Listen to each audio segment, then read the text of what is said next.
Last યરની Navratri યાર એટલી મસ્ત હતી કે અમદાવાદમાં ખાલી નવરાત્રીનું નામ પડે ને તો એક જ નામ મોઢા પર આવતું હતું અને એ છે રાતડી. આ વખતે જો હું એક્સપેક્ટ કરું છું નવરાત્રીમાં એ એક્સપેક્ટ કરું છું કે વરસાદ વગર વિના વિઘ્ને શાંતિથી જેમ દર વર્ષે ગુજરાતીઓ નવરાત્રી કરે છે એવી રીતે થઈ જાય.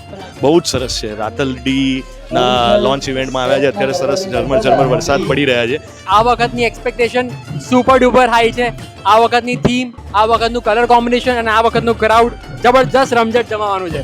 You guys should come here. The vibe is amazing and everything is just looks so perfect.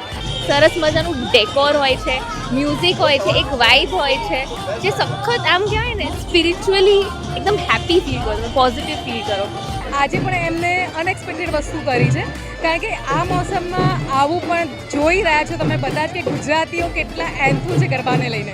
So I'm really excited for this year, especially रातलड़ी के लिए कि इस बार क्या वो नया लाने वाले हैं because the launch is amazing, amazing. Yeah, it's such an auspicious moment. I'm loving it. Absolutely loving it. અને તમે જુઓ વરસાદ આવી રહ્યો છે પણ તો પણ અમે મૌન મૂકીને ગરબે ઝૂમી રહ્યા છે.